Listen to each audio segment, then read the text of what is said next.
কিয়ামতের দিনে হিসাব নিকাশের পরে জান্নাতীরা যখন জান্নাতে পৌঁছে যাবে, জাহান্নামীরা যখন জাহান্নামে পৌঁছে যাবে, আল্লাহ তাআলা ফেরেশতাদেরকে বারবার ডাক দিয়া বলবেন, জাহান্নামের সরদার মালিক,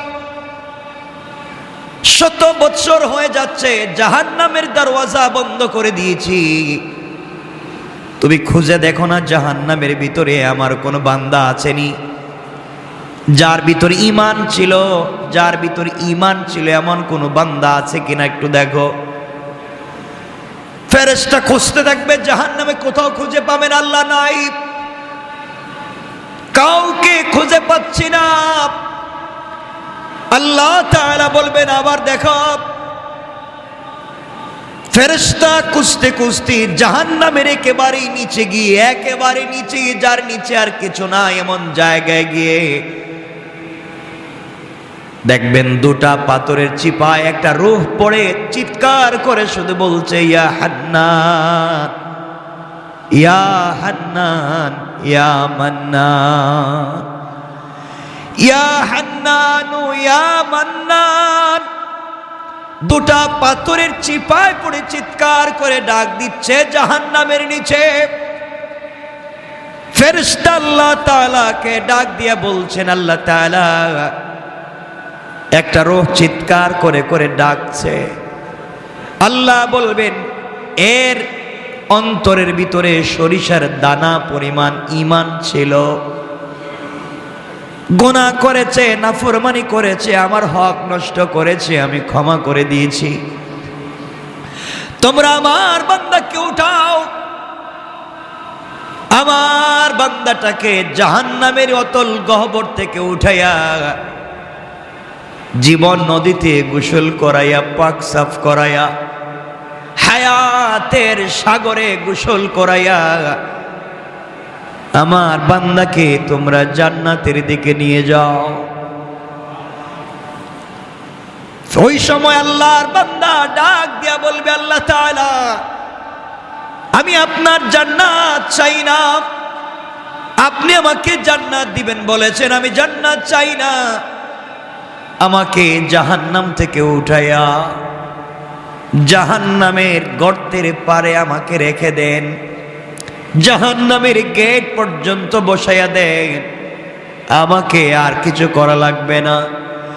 আল্লাহ রাব্বুল ইজ্জতুল জালাল জানতে চাইলেন, গোলাম দীর্ঘ বৎসর থেকে আমার কাছে শুধু চিল্লাচ্ছ আর ডাকতেছো, কোনো জিনিস জীবনে আর চাইবা না, তোমাকে জাহান্নাম থেকে উঠাইয়া দিলে আর কোনো জিনিস চাইবা না, ও বান্দা তোমাকে কি জাহান্নামের উপরে উঠাইয়া দিলে চলবে? বান্দা জাহান্নামের উপরে উঠে গিয়েছে, ফেরেশতারা তাকে রেখে দিয়েছেন দীর্ঘদিন, এভাবেই চলে যাচ্ছে, আবার চিৎকার করে কান্না করবে আর বলবে, আল্লাহ তাআলা ও মুনিব, আপনি দয়া করে জাহান্নামের নিচ থেকে আমাকে উঠালেন, জাহান্নামের গেট পর্যন্ত বসায় রেখে দিয়েছেন। আল্লাহ তাআলা ওখান থেকে জান্নাতের গেট দেখা যায়, জান্নাতের ভিতরে তোমার বান্দারা ঘুরে আমি দেখতে পাই। আল্লাহ তোমার কাছে জীবনে আর কিছুই চাইব না, তুমি কি আমাকে একটু জান্নাতের গেটের কাছাকাছি নিয়ে দেবা, আমাকে তুমি জান্নাতের কাছ পর্যন্ত পৌঁছায়া দাও, আমি ওখানে বসে বসে বসে বসে বাকি সময়টুকুন কাটাইয়া দিতে চাই।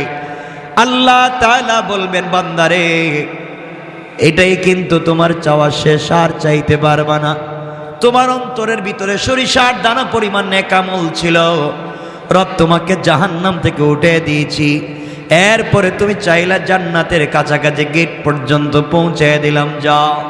ওখানে তাকে পৌঁছে দেওয়া হলো। জান্নাতের গেট যখন খুলে দেওয়া হয়, জান্নাতের নিয়ামতের সুবাসগুলা তার বডিতে লাগে। আল্লাহু আকবার বলেন। তার বডিতে জান্নাতের সুবাস লাগতে থাকে, জান্নাতের নিয়ামতগুলা লেগে যায়। জান্নাতের ভিতরে তাকায়া দেখে তার কত বন্ধু দুনিয়ার জমিনে ঠিক মতো সালাত পড়েছে, সে ঠাট্টা বিদ্রুপ করেছে, সে তার পাশের দোকানি নামাজ পড়ার কারণে আজকে জান্নাতি। তার ঘরের পাশের লোকটা গরিব ছিল, 3 বেলা খেতে পারতো না, আজকে জান্নাতি। আর তিনি দুনিয়ার জমিনে কোটি টাকার দালানে ঘুমাইছেন, আজকে জাহান্নামী। তাকাইয়া দেখতেছে কত গরিব মানুষ জান্নাতে ঘুরে, তার সহপাঠী কত বিজনেসম্যান জান্নাতে ঘুরে, সে জাহান্নাম থেকে উঠে আসছে, জান্নাতের গেটে বসে বসে কান্দে। আল্লাহ রাব্বুল ইজ্জত ওয়াল জালাল ডাক দিয়া বলছেন, বান্দা এবার কান্না করো, ব্যাপার কি? গোলাম ডাক দিয়া বলছে, আল্লাহ তাআলা আমি কান্না করি শুধু আপনার জন্যে, আমার জন্যে কান্না করো কেন? আয় আল্লাহ তাআলা এই জন্যে কান্না করি, আমি তো গুনাহগার, আপনার নাম তো আজিজুল গফফার।